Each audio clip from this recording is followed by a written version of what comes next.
we go. Hey guys, can all hear me?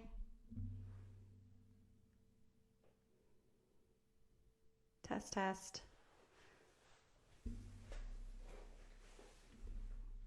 How are you guys doing? We'll wait for y'all to get on here. It's good to see you guys. Tyler Tippett, John French, Mac.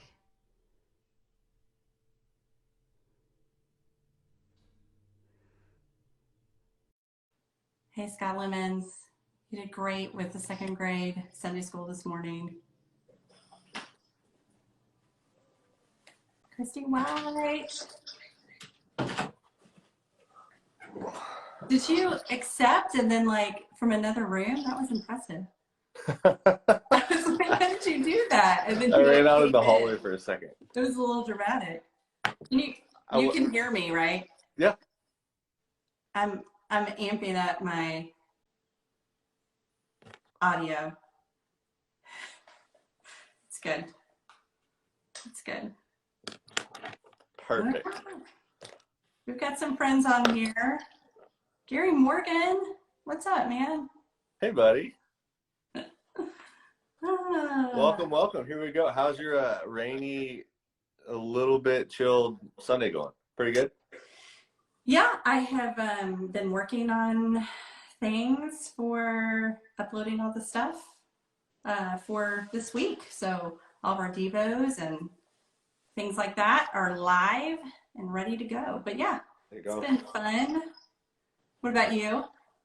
Good. It's been a little bit low key around here, just trying to, you know what it's like, keep the little ones interested. And it's harder when you can't go outside. That's the bummer of it. You can't go outside, so there's no outside. Well, I've said outside about 5 times in a row. That's the theme. So we set up, apparently yesterday it was supposed to be the Buttercup Festival in Nolensville. And so that's always one of our favorite things. And Campbell somehow got wind that it was happening or not happening. And so Chelsea was brilliant enough to try to recreate the Buttercup Festival, her favorite parts in the house. And so those are currently still in the house. So I haven't been to the Buttercup Festival. What are some of the favorite parts? It's awesome. Is it a bunch of buttercups or is it? No, like it's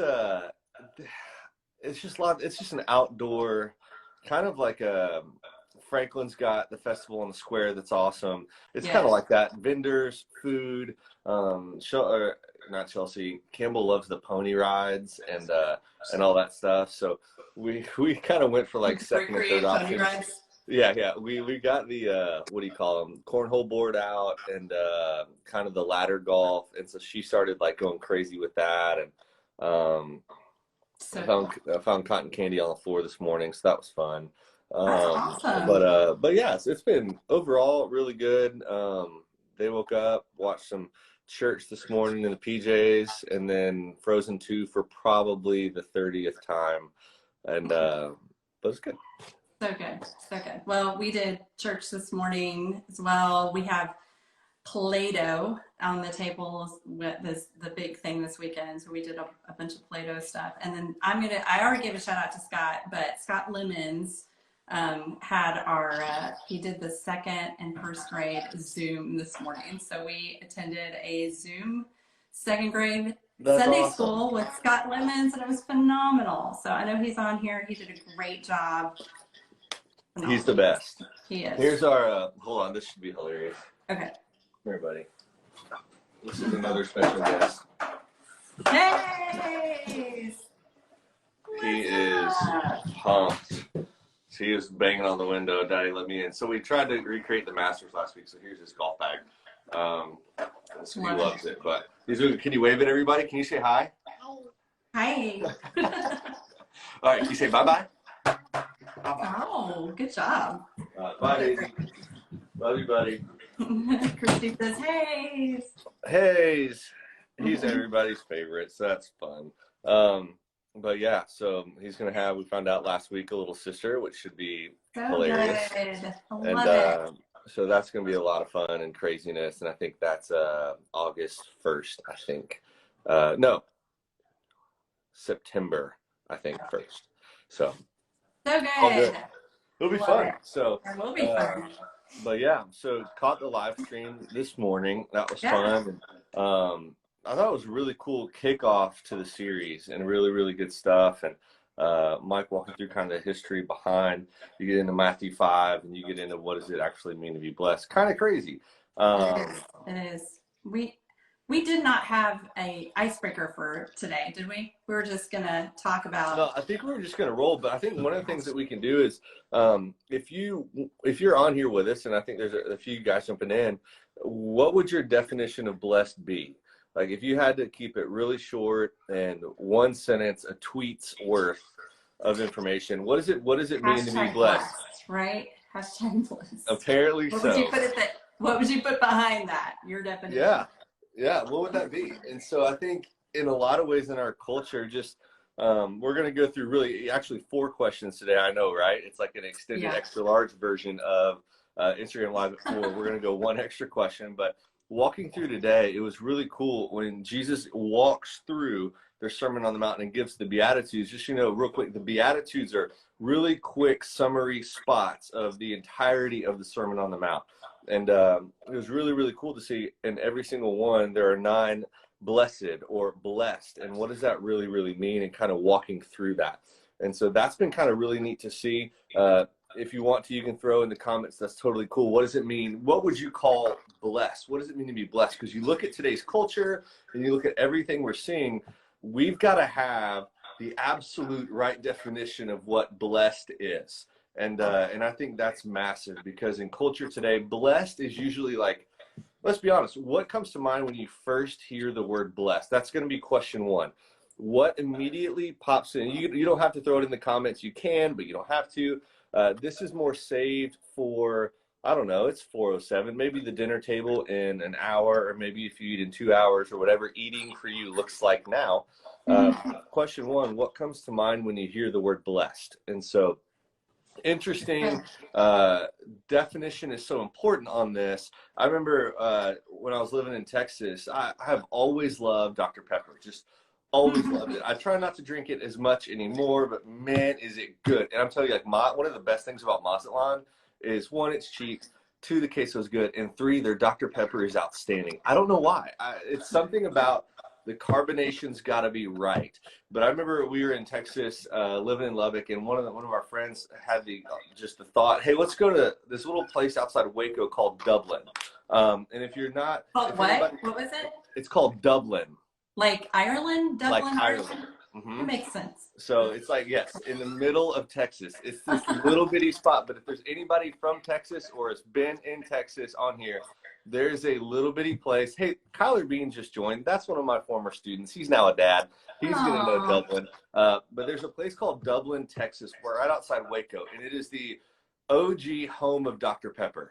Like David Crowder, I believe, still lives in the original Dr. Pepper house at this point.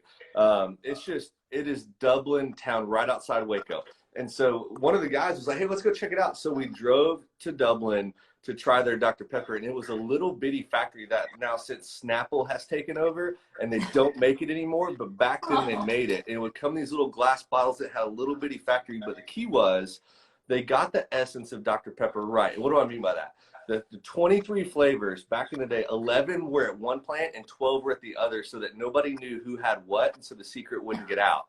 And so, but the key to Dublin's Dr. Pepper was that it was made with pure cane sugar. So when Dr. Pepper went back, Landon Scott, hey Landon, when Dr. Pepper changed to a natural sweetener, the awesome Middle Texas folks in Dublin said no.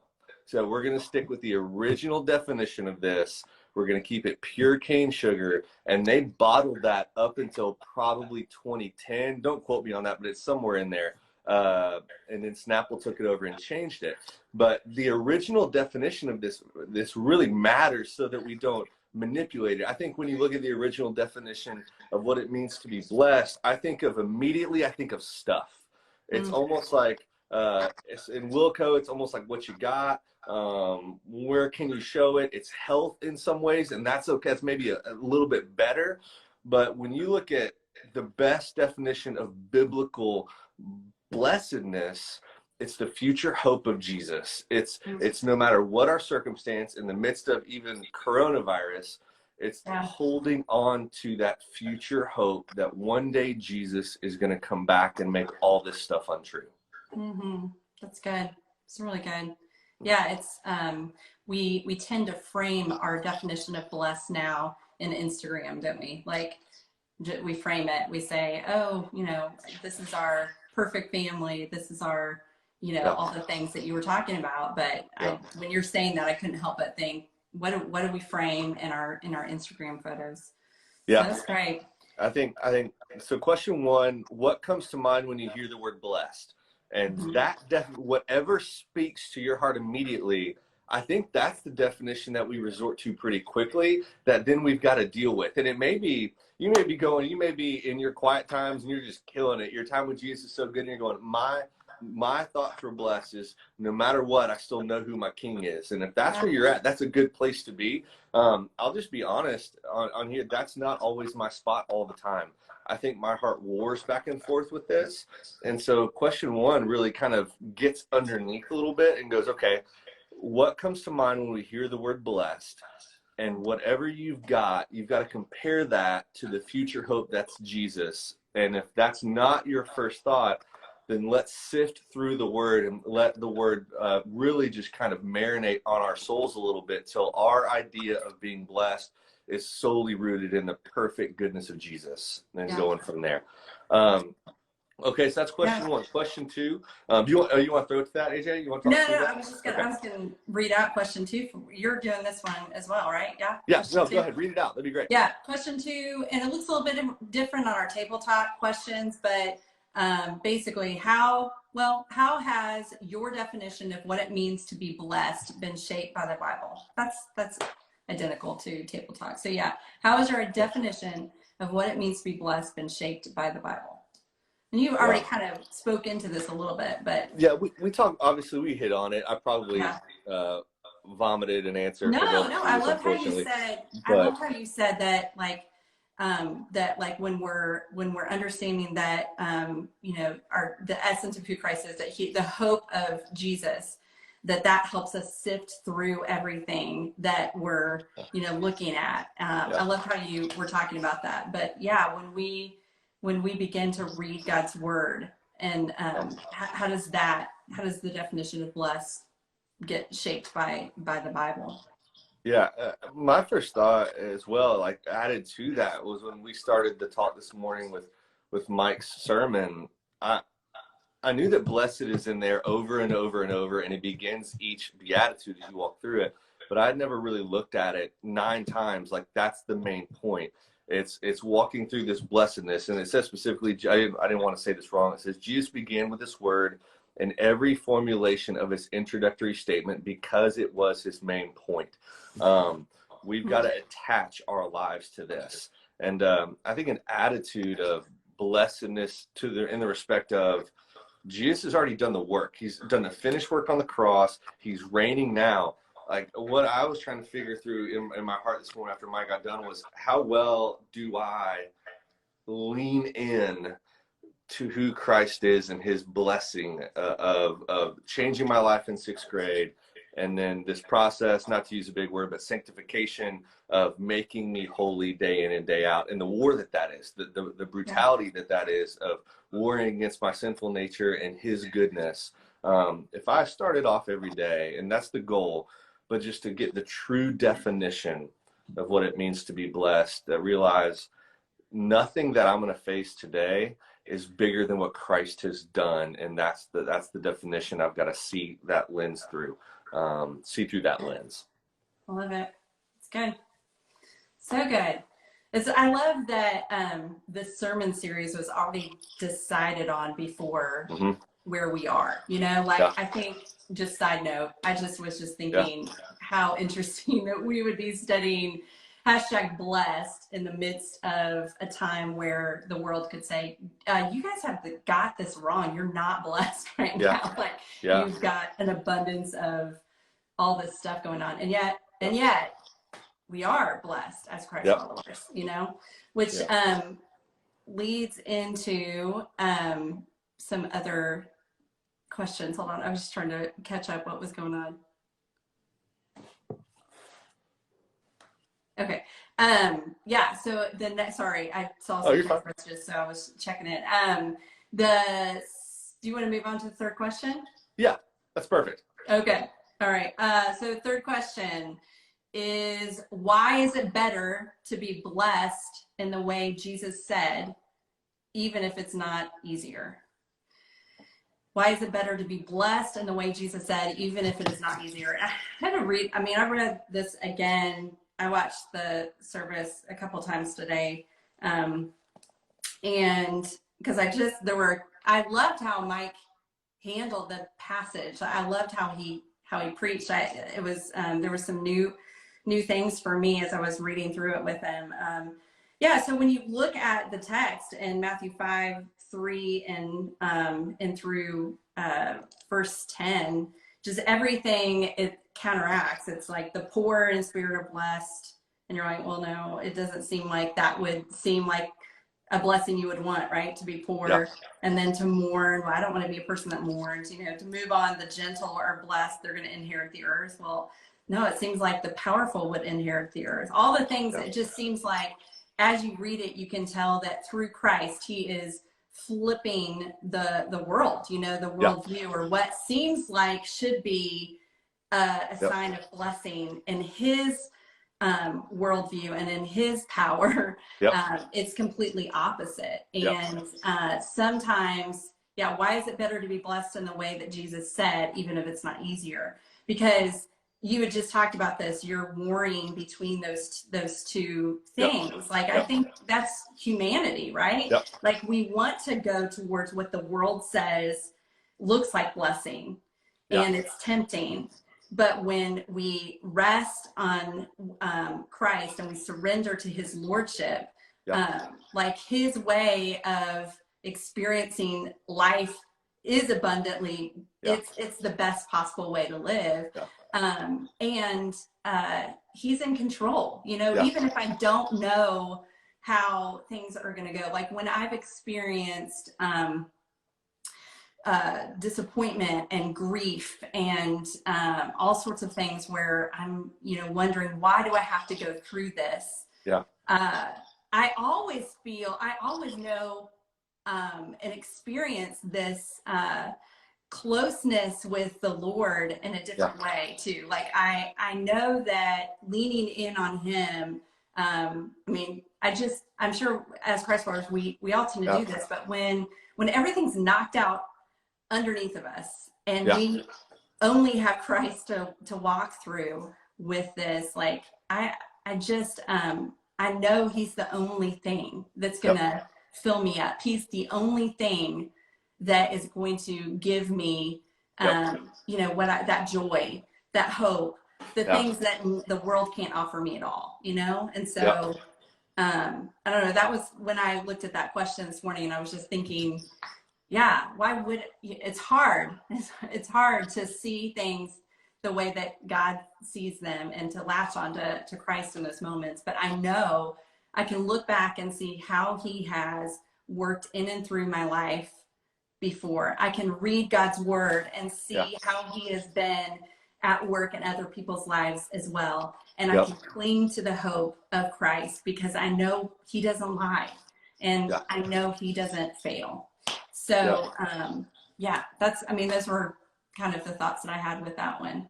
No, that's really good. And we should know this, right? Like everything is going to be flipped. You look at, like I was just looking at 5:1 again and seeing the crowds. He went up on the mountain and then he sat down. And when he sat down, his disciples came to him. I love that, like everything's flipped from the very beginning.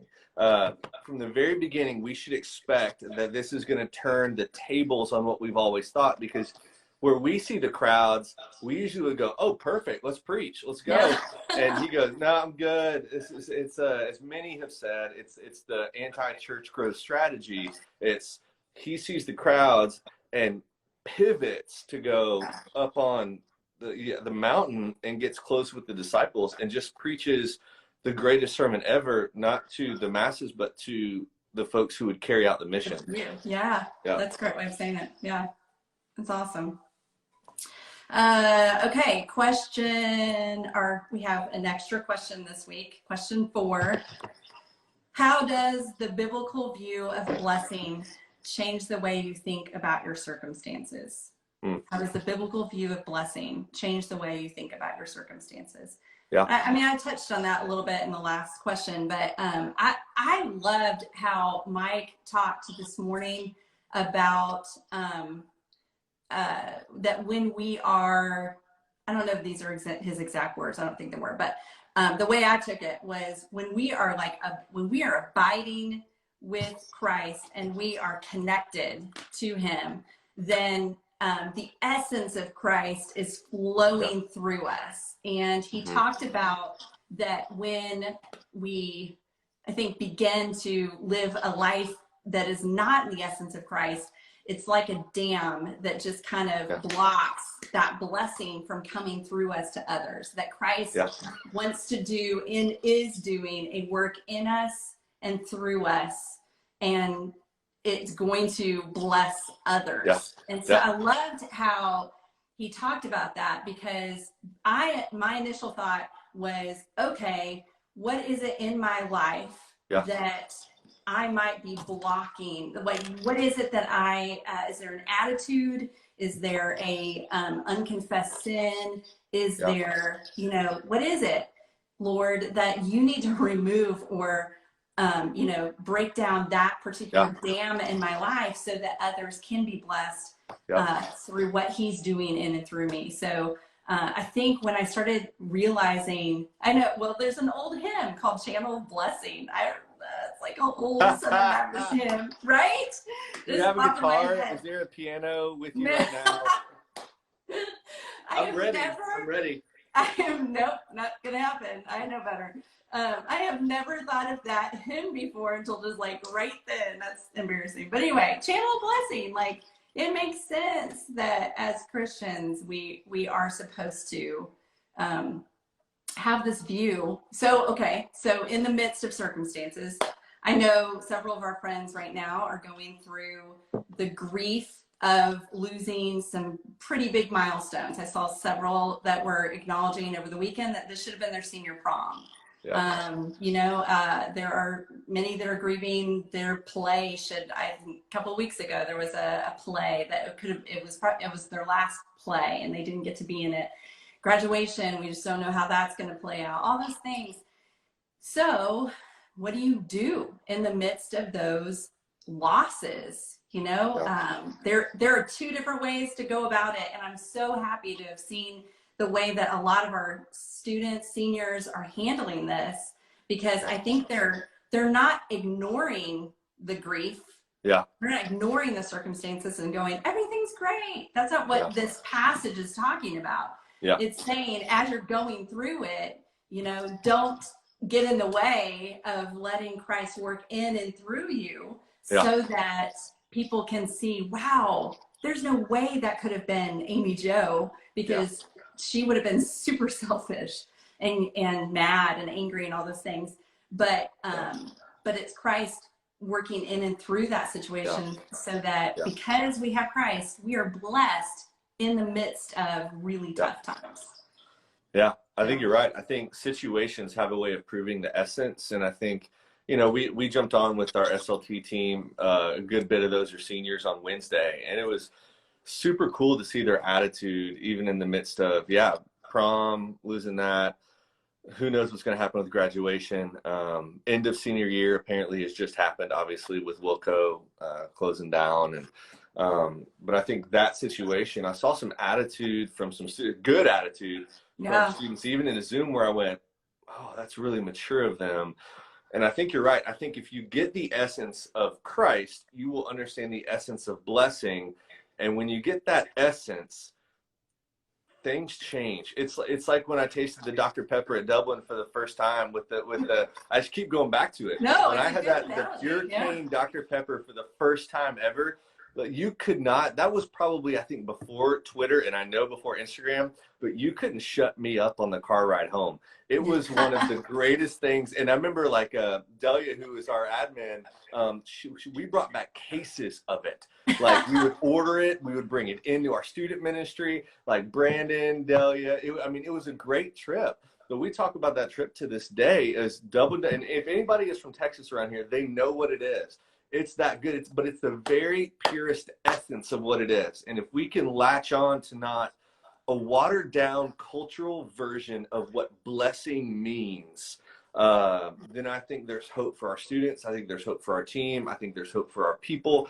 I think there's hope in the midst of coronavirus. If we latch onto the true essence of blessed and what that is, then we're good.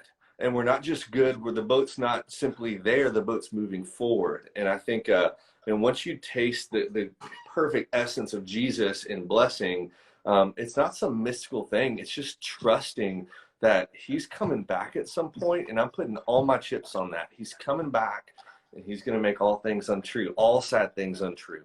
And so I think we just count on that. I think in the midst of when worry and anxiety tends to pop up in me, like Chelsea would say, Garrett's probably not the first to jump to prayer at that moment, but I'm trying to learn to be that's hopefully my knee-jerk reaction to anxiety and worry is that I start to pray through it and walk through it that way. I don't know.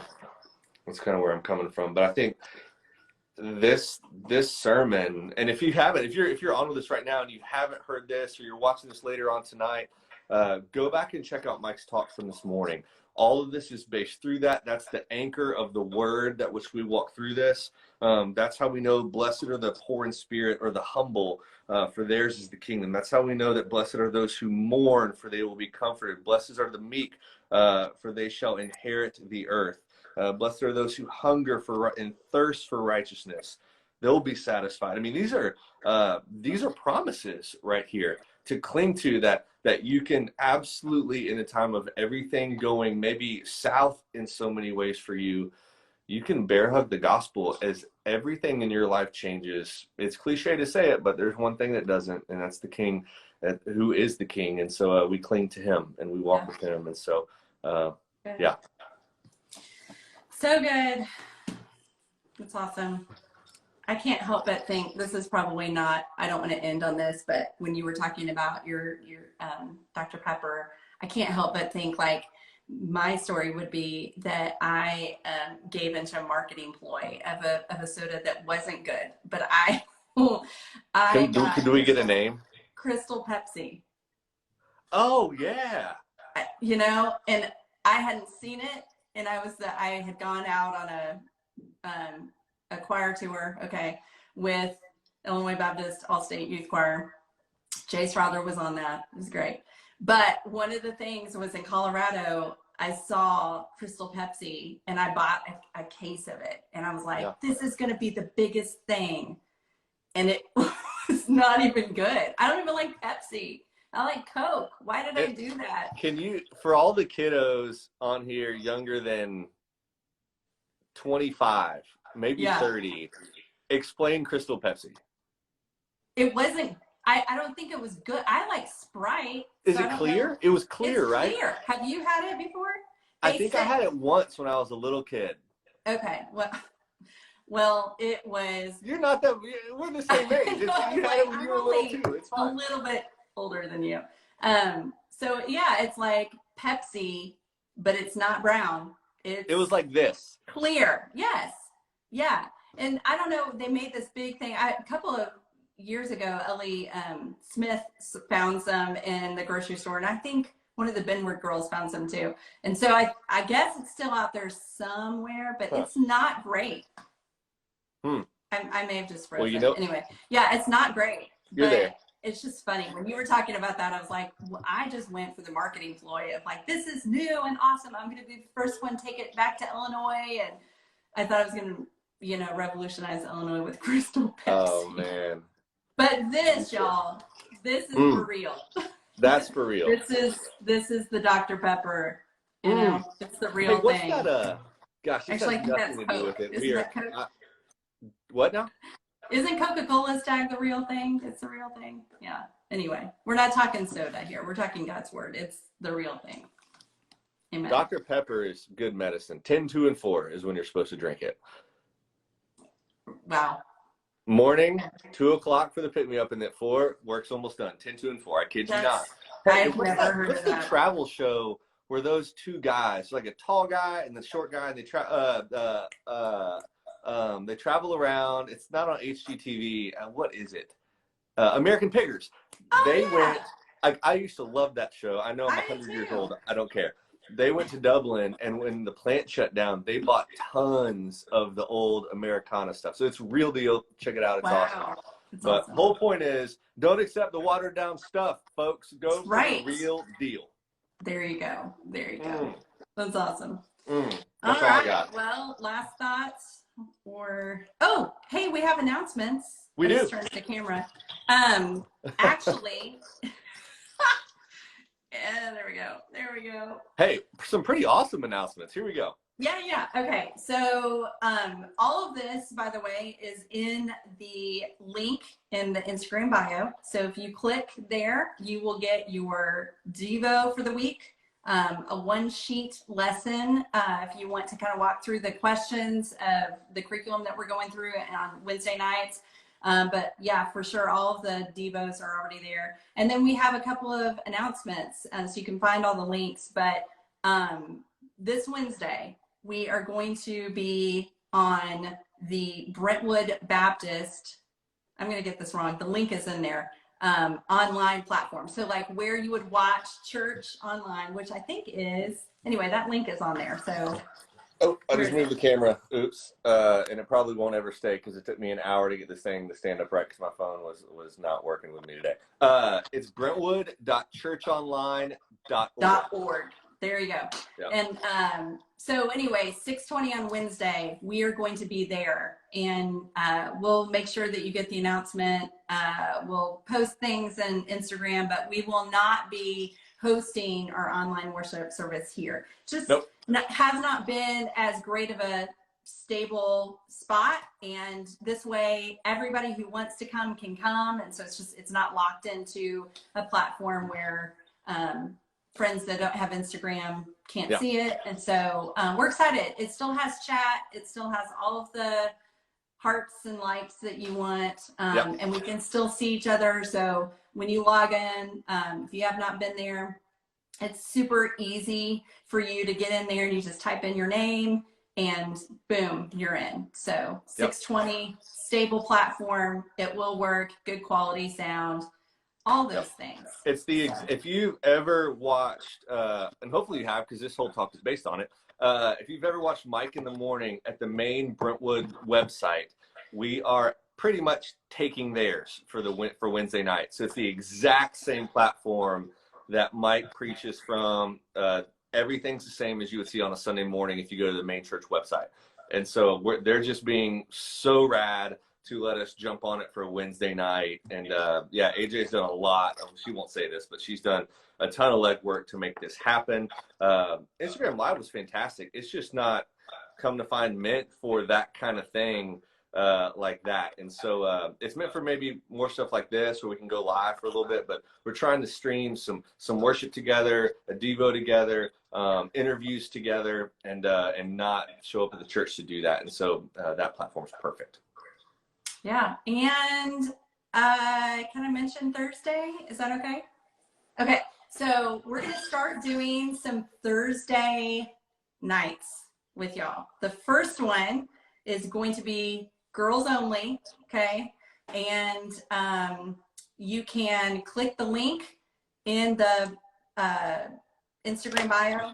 It's going to take you to something that will say announcements. Click that link and it will take you to everything that we've just been talking about. And so you'll find how to RSVP for the virtual girls night on Thursday at 6 p.m. It's going to be fun. You're not going to want to miss out, but it's going to be on Zoom and it's going to be great. So you're going to want to be a part of that. And in the future Thursdays, we'll be doing some trivia nights. We'll be doing guys bingo. Guys bingo. Is that next Thursday, right? It's gonna be guys Yes, bingo night. I yes. think. Mac Maybe. I'm thought not of sure. it, and I I can't remember. I cannot think I've wait. frozen. I can't wait. You're not Anyway. frozen, but I can't wait for next Thursday, guys bingo. Okay. Can't wait. So girls' night, then guys' night, then everybody together for a trivia night. So so that's going to be super fun. You guys are going to want to save the date for that. And yeah, I think those are some big announcements. Worship It's gonna be a lot of moving fun. to the, yeah. So it'll be good. So last thoughts. I think that's pretty much Yeah, it. it's keep coming strong with life groups. It has been hilariously awesome to watch you guys blow those up on Wednesday nights. It is crazy. You're bringing your friends. It's just been, we're just laughing over here going, how cool is this? What the Lord is up to in these Zoom groups, what God's doing. And so keep coming to that. Yeah, we're going to step up our game, and we'll get the link as far as everything Wednesday night as far as worship. But again, if you're just joining in, all live right now. Yeah. all live right now. And so it's going to be awesome. So get ready for Wednesday. It'll be on the main church platform so everybody can join in. And it's just a much more stellar operating, more stable connection going from there. So we're excited. Sound, lighting, video, all awesome. Everything. So we can't wait. Everything. Be good. All right. Yep. Well, we'll see you guys on Wednesday. Yep. Yeah. We'll see you guys Wednesday. And one more thing real quick. We know you guys probably got the email beginning of last week as far as Monday about what trips are canceled for this summer, what trips are currently postponed.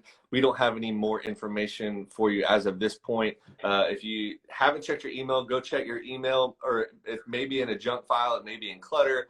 But make sure you know the unfortunate thing is middle school camp is canceled for this summer, and so is our high school trip to Chicago. That's out of an abundance of caution, both for you guys, students and leaders, and our folks, our ministry partners on the ground in downtown Chicago, along with a host of other things we had to look through to see if we can get this thing to work. VBS is going to get moved back, but the key window I want to give you right now is July 13 through 31. July 13 through 31. That's the 3-week window where we're going to attempt to do a version of Mission 615 for middle school, and then a version of high school camp in the city, both in town, not leaving the state, local trips. And so we're excited. We're going to try to do our best to make those happen. Again, those are very tentative. We just have to get rid of this virus, and then really we can make some concrete plans. But right now, everything is still tentative. Yeah, that's what I've got. Seniors, graduates, we're super proud of you. We're going to continue to walk with you. We know it's not easy. 8th graders moving into high school. We know you just lost your end of 8th grade, your last spot in middle school, so we don't move past that quickly as well. But just know we're journeying with you. We're here. Check out the Devos. See you Wednesday, and we'll go from there. We love you. All right. See you guys. Bye, y'all. Bye.